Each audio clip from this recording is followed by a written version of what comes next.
আসানসোল শিল্পাঞ্চল জুড়ে পালিত হলো বিশ্বকবি রবীন্দ্রনাথ ঠাকুরের জন্মবার্ষিকী। এদিন আসানসোলের বিভিন্ন জায়গায় রবীন্দ্রসঙ্গীত, রবীন্দ্র নৃত্য ও প্রভাত ফেরির মাধ্যমে দিনটি পালন করা হয়।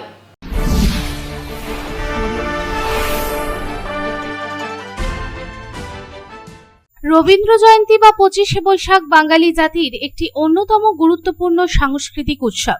বাংলা পঞ্জিকা অনুসারে প্রতি বছর বৈশাখ মাসের 25 তারিখে রবীন্দ্রনাথ ঠাকুরের জন্মজয়ন্তী উপলক্ষে এই উৎসব পালিত হয়।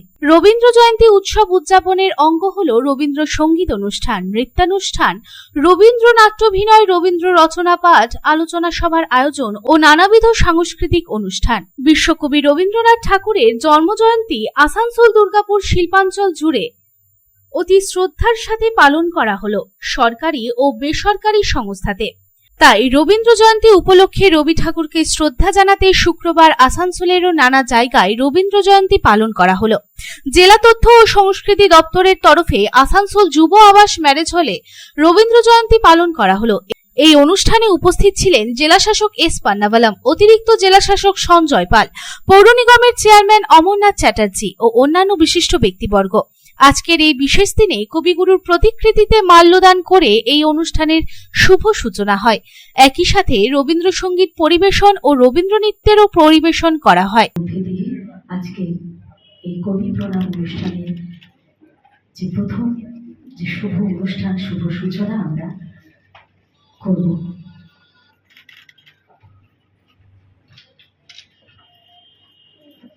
কবিগুরু রবীন্দ্রনাথ ঠাকুরের জীবন কাহিনী সম্পর্কে তুলে ধরে চেয়ারম্যান অমরনাথ চট্টোপাধ্যায় জানান, কবিগুরু নাইট উপাধি ত্যাগ করে বুঝিয়ে দেন ভারত ব্রিটিশ সরকারের অত্যাচার মেনে নিচ্ছে না। তিনি একমাত্র কবি যিনি দুটো দেশের জাতীয় সঙ্গীতের রচয়িতা। আবার যখন নির্যাতন হচ্ছে, নির্যাতিত হয়েছে, নিজের আত্মত্যাগের কথা কিন্তু তিনি নাইট উপাধি পরিত্যাগ করে বুঝিয়ে দিয়েছেন যে ভারত ব্রিটিশ সরকারের এই জঘন্য অত্যাচার তিনি মেনে নিচ্ছেন না। তিনি ভারতবর্ষকে শেখাচ্ছেন প্রতিবাদ করতে হবে। ভারতবর্ষের এই আন্দোলনটাকে গান্ধীজির নেতৃত্বে যখন চলছে, তখন কবিগুরু বারবার সকলকে উৎসাহিত এবং উদ্দীপনার মধ্যে কাঁদিয়ে করেছেন। কবিতা একমাত্র কবি যার দুটো দেশের জাতীয় সঙ্গীত রবি ঠাকুরের।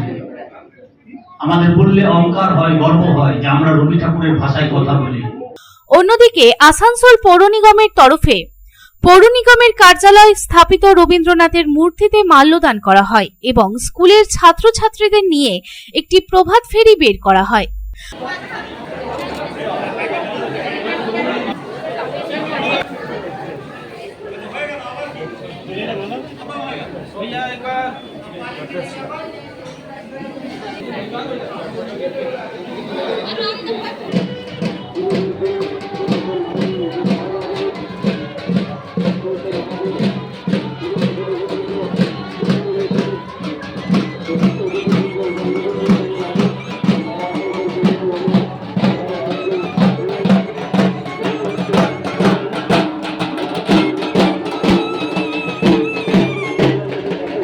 পঁচিশ ও 26শে বৈশাখ দুদিন ব্যাপী এই অনুষ্ঠান আসানসোল পৌর নিগমে পালন করা হবে।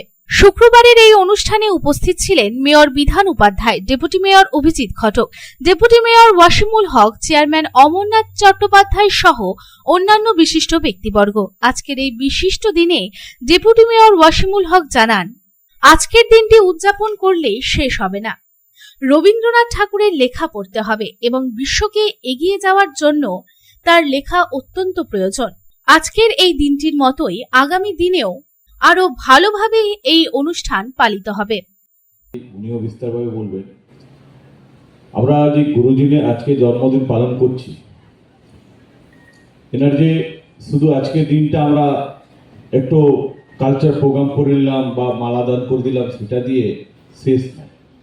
ওনার যে লেখাটা আছে সেটাকে পড়ে আদর্শ হিসাবে তার উপর আমাদের চলতে হবে। যে বিশ্বকে, দেশকে আমাদের আগে যদি নিয়ে যেতে হয়, আমাদের নিজের যে ছাত্রছাত্রীরা আছে তাদের জীবনকেও যদি আরও এগিয়ে নিয়ে যেতে যায়, তাহলে তার লেখাগুলো পড়ে তার উপর আদর্শ রেখে তাকে আগে চলতে হবে। সেটাই আসল হবে গুরুজি। আমি আশা করি যে আমরা যে কর্পোরেশন থেকে প্রত্যেক বছরই প্রোগ্রামটা করি, আগামী দিনে আরও সুন্দরভাবে করতে পারবো। যারা দায়িত্বে থাকবে তারাও করবে, এবং আপনারা যেমন সহযোগিতা কর্পোরেশনের পাশে আসে করেন, আগামী দিনও কর্পোরেশনের পাশে থাকবে। কর্পোরেশন আপনার সঙ্গে আছে। এই কয়েকটা কথা বলে সবাইকে ধন্যবাদ জানিয়ে আমার কথাটা শেষ।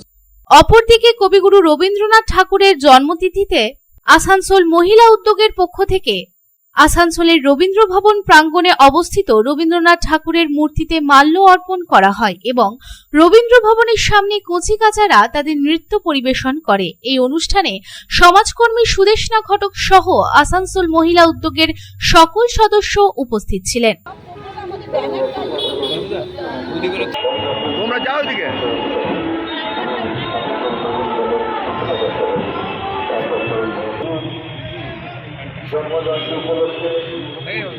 এই উপলক্ষে সুদেষ্ণা ঘটক বলেন, আজ রবীন্দ্রনাথ ঠাকুরের জন্মবার্ষিকী।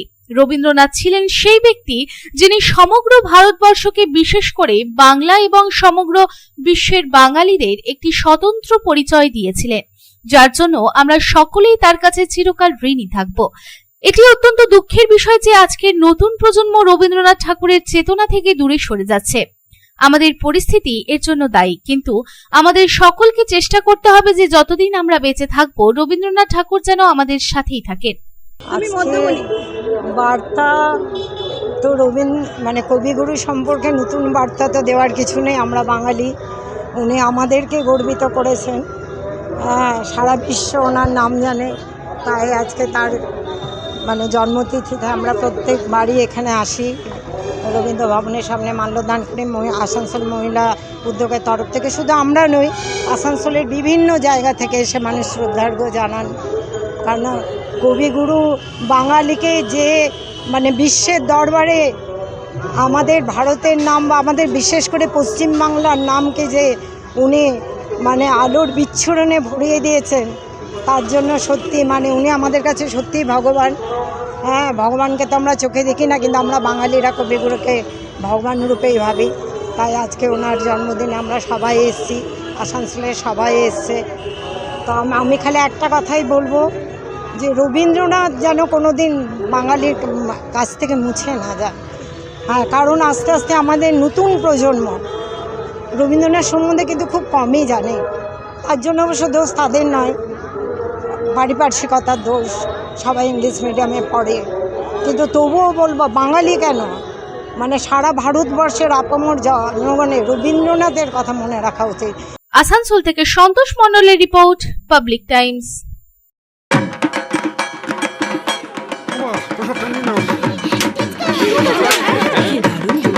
কার চয়েস দেখো, মহিষাসুর।